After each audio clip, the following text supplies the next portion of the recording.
We'd love to bring our director, Brenton Gieser, to the stage. Brenton.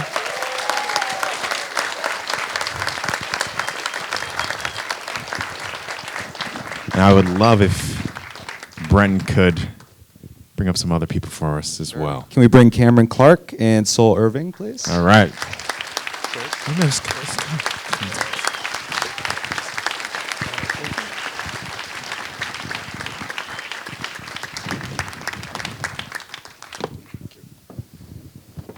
So we'll start with an easy one, and it's gonna we'll Keep it easy. We'll keep it easy for the moment, but like we're here to talk, and we're happy to have you guys. I just want to know how this filmmaking journey got started. I know there's a much longer journeys here, but like, how did we get here between the access and the story, and even deciding that you would want to participate in this? So, please. Yeah, well, it's been a 5-year journey, and it all started at a taqueria with my friends Tracy Lewis and Randy Carter, as we know, as one of the main characters in the film.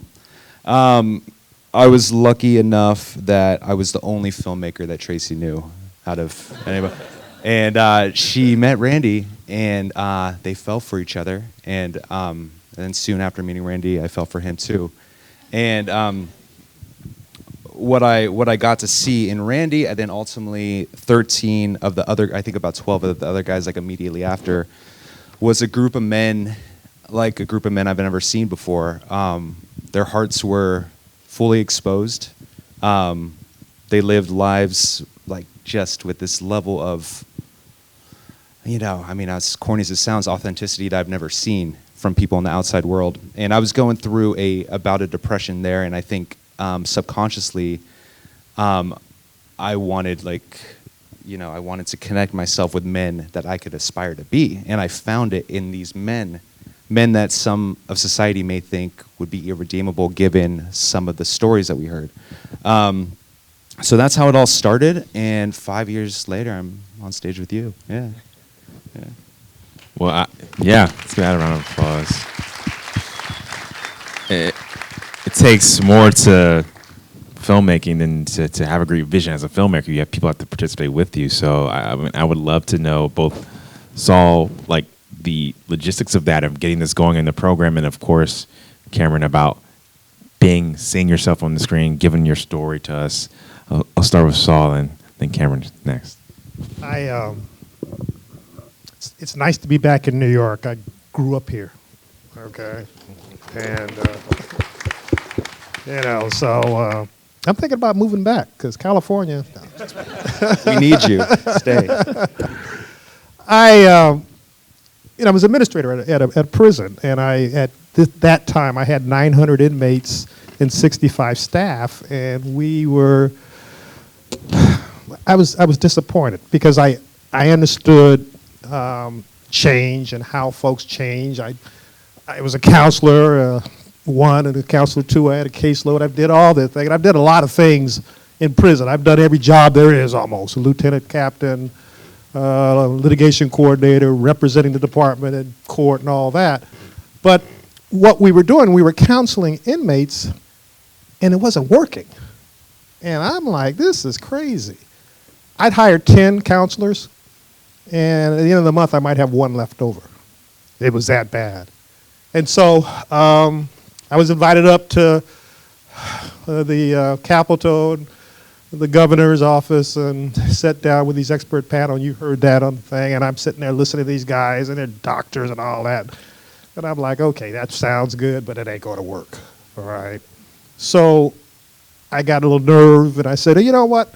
Why don't we train inmates how to be substance abuse counselors? And it was more than that.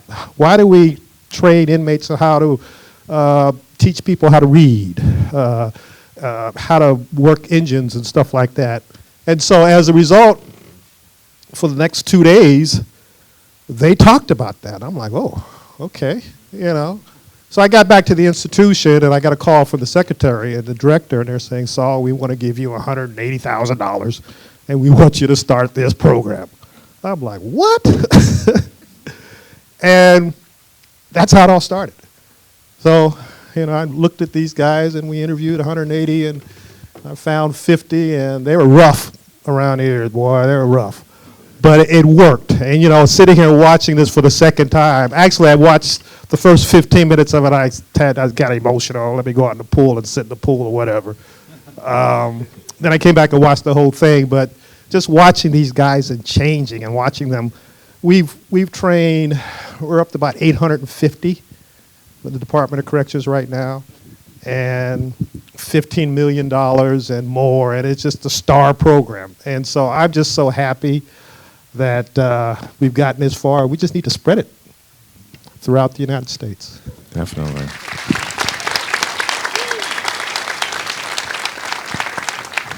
I see you're emotional, but feel free. I cried the whole time. I'm not that hard, right?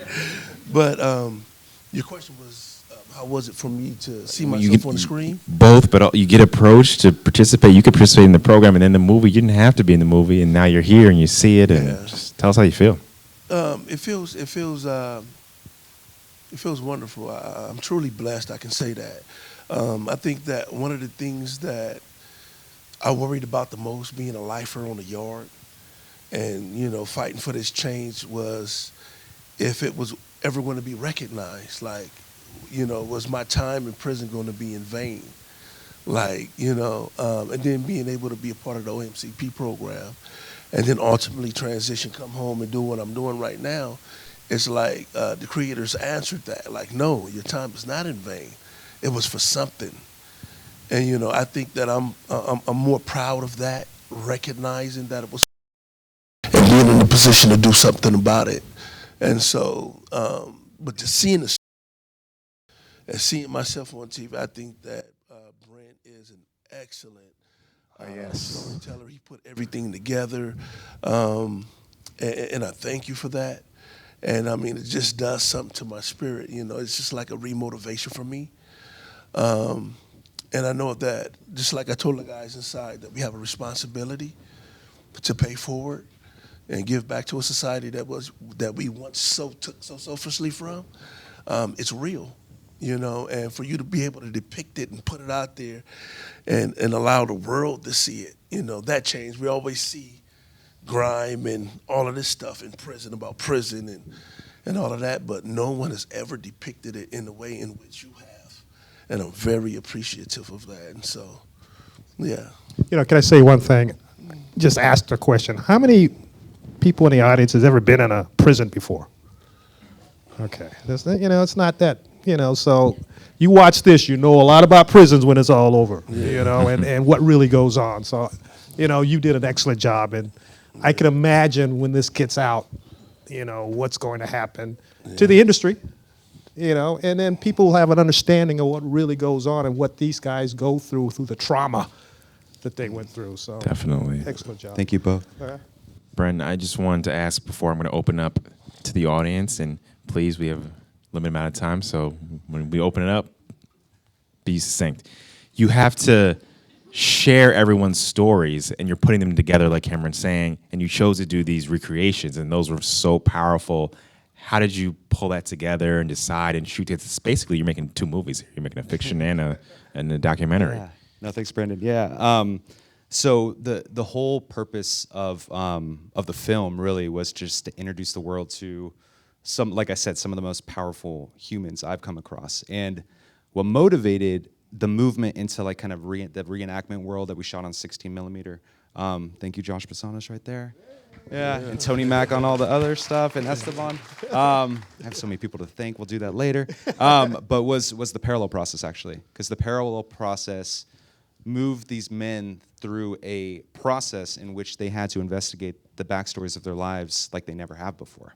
And we saw it a little bit with that man Rodriguez, who was talking about his aunt and witnessing what happened to her and being right there as a 10-year-old kid.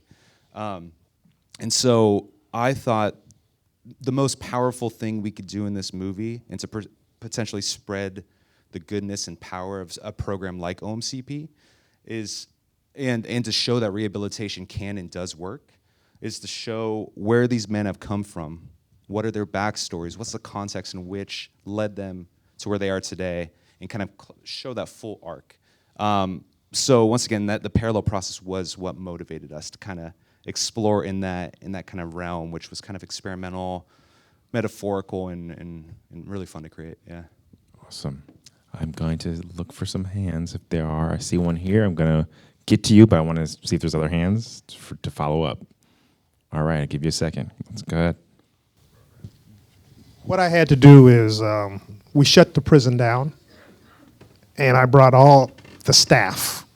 You know, we have 3 shifts, right? So, I mean, I'm there at midnight talking to the guys, and we brought all the staff together, and we told them, you know, we're putting the R on the California Department of Corrections, the rehabilitation, and we're going to have some programs, and this is what one of the programs that we're going to do.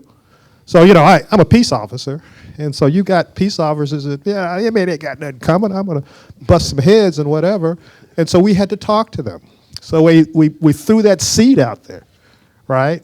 And then we had to work on these guys and the process they went through, even to the point, and I can't remember you guys, you know what? You're going to move out of your cell, and you're going into this building, all 50 of you. And they're fighting and screaming and hollering and whatever. And I even had to talk to the lieutenant's staff. I said, it's going to be done. It needs to be done by midnight, you know. But that whole process and everybody expecting there's something new going on, people begin to buy into it. And what happened was these guys start changing, and the inmates in the yard start changing. And when the fights start going down and the riots and stuff, and everybody says, oh, okay, let me buy into this process. And that's basically how it happened. It was, threw it out there, let's see what happens. You know, are they going to fire me or what? You know. And I'm going to say something about that too, is because while he was doing his thing on the front end, as far as talking to staff, letting staff know what was going on, what was going to happen and take place, and we really not knowing what's going to take place, and then having to move to where we moved to and things like that. And although he's instructed the staff that this was going to take place, we went through our own inner turmoil. I'm talking about with not only inmates, but with the officers, because they didn't believe in us. They didn't think that it was going to work. And so we would often get hit, searched, stripped down, and all of that so that they can make the program and its idea a lie. And so we had to fight through that. But I think one of the biggest things is that we had to keep each other accountable. You know, we had 50 individuals. You know, we had whites, blacks, Mexicans, Asians, and some people were still affiliated, you know, but they was willing to change, and they was willing to go through the sacrifice they needed to go through in order to be a part of the group. So some of us was pulled at by the yard and by the gang members, and some of us was unjustly accosted by officers that thought that we were still in the same mindset. And ultimately what it took was for us to stick together as a 50. And some people didn't make it. I mean, you know, some people was forced out. But ultimately we had each other's back. Ultimately we became brothers, and we made this thing work, because it wouldn't have been no 50. Believe me, we were going through it, but with the support of each other. I'm talking about us brothers. You know what I'm saying? Everybody that you're seeing on the screen, Al Sasser, everybody, you know, Poole, Mr. Poole. There's been times where I done got pulled to the side by another 50 and was like, hey, man, chill out. And what if I don't chill out? You're not finna wreck this for us, for all of us. It wasn't only me, but it was because we didn't know what was going on. We didn't know it was going to be this. And so ultimately we jailed. And we did our thing, and now we're here today. So I wanted to add a little bit to what he was saying. That's a great point to add. We appreciate it. Got one more out here? Yeah. One, I mean, it was a beautiful movie, and definitely thank you guys for sharing your story. Filmmaker, I'm curious, you know, what did you learn about yourself in this process? When you started from a place of depression, so what did you learn about yourself through this? Yeah, that's a great question. I learned a lot. I come from a family history of substance abuse on some levels and mental health challenges, and so that stuff has been palpable in my life. And so although I didn't grow up in the same context and live through the prison context that many of these men did, I found like a certain kinship in terms of like having aspirations to be a better human, a fuller, also a fuller man too. You know, I think everybody in, you know, I shouldn't say everybody, but a lot of us in our particular generation, we get this idea of what this quote unquote man should be, right? And even though I'm almost 40, like I got taught that. We get taught that through the media, through our parents, through whatnot. And when I saw a different narrative form, it really inspired me. So I learned a ton. I've really built like such an amazing friendship with Cam, with Randy, with Al, with the whole 50, but mainly those guys. And what I learned, I think specifically, is there's a couple things, but one is that they have a good amount of patience for themselves, which has instilled more patience in myself. Another thing is that they're incredibly intentional about the time that they take to step out of the vortex that is life and process. And then the third thing I'll just add is that the vast majority of the 50 are now working in the social service sector in some capacity. There's still counselors out there. They're working with the unhoused community. Cameron is the ED of Dove, which you guys should all look up. And they've given their lives to this on the outside. They don't have to.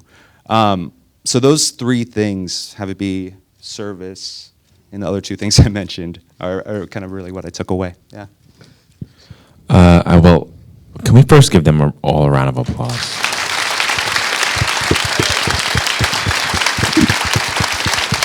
I'd love to give you guys the last word to say anything you'd like about the film, about what it means, and just set us on our way for a great day and learning more about what programs like the 50 can do. And please just give us a last word. Yeah, I'll say a quick last word.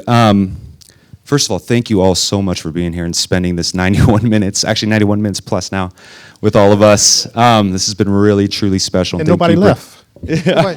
Yeah, I saw like one person leave, and I have their face registered in my mind. And thank you, Brandon. Thank you, Doc NYC. This is a dream in a lot of ways. I also want everybody to join the journey if we can. Go to the50film.com, put your email address in. This is the beginning of the journey of the film being out in the world and also making an impact to potentially spread OMCP out there beyond the state of California, even within California. So that's what I'll say, and I'm going to pass it to these guys. You can say so. I sat down with the director of the Department of Corrections, and we watched it, and he was like, oh, my goodness. The Attorney General of the state of California has watched it. I'm waiting for you to tell me because the governor wants to watch it. And so, yeah, so works.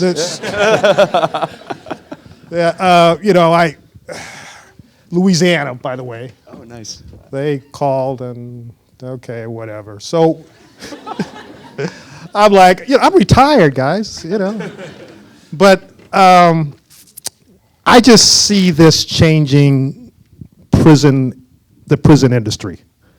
Because my biggest thing is you lock somebody up and you throw the key away. And then you expect them to come out of prison better than they went in. And that's not true. These guys have trauma. There's stuff there. And so we spend money on bullets and fences and electrical and all this other stuff, but we don't really get down to the nitty-gritty of change. I'm a change agent. These guys can change, but this is how they change. And I think with this film, it's going to wake up a lot of folks. And, I every once in a while I'll go into Sac State University and talk to the criminal justice folks, but I can see them taking this movie and watching, the criminal justice and the psychiatrists and the social workers and whatever, because a lot of stuff came out of this, and I'm just so blessed to be a part of it, but I'm blessed to have people like you take it and show the world that, change can happen, but this is what you got to do. And so look out. The 50 is going to be a big bang.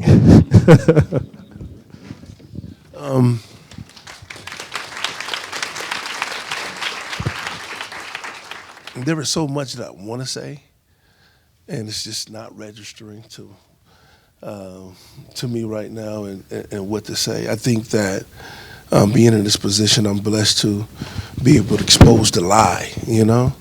I think that's one of the biggest things that I want to do for these youth, for these young people that's coming up in a world that thinks that. First of all, I want to say something to you. In the film, when I was in the car and I was going to sell drugs for the first time and all of that stuff, instead of him depicting me getting out of the car and walking up to the guys, what he did was he had a depiction of a young boy walking out to the water with these 5 men there. It was like a rite of passage. That's exactly what it is. Yeah. Oh man, that shit killed me. The reason why I say that is because these young people out here are thinking that going to jail is a rite of passage for themselves. The biggest deception ever given to them. And I fight with that every day when I'm out there dealing with the youth. And I have to change that perspective up. They come home from prison, they come home from the juvenile justice system, and the community welcomes them with open arms as if they've done something. And that depiction, I don't know where you got it from. I don't know what came across your mind in order for you to depict it in that way, but that shit is huge, man. That right there speaks volumes. Yeah, man, and that's all I gotta say right now. Let's just expose the lie, man, and get them back focused and working towards a vision, and that's it. You know what? And trauma with your mom, trauma with you. I mean, 98% of these guys, when you sit down, you expose the trauma. That's what it is. They got trauma, and if they don't get it fixed, if they don't get treated, it just goes on generations and generations. And that's our problem right now. So hopefully people will wake up with this video. Thank you. Film, something gonna happen. Thank you so much for sharing your story. Thank you, Brenton. Please, everyone, give them a round of applause. The 50, everyone.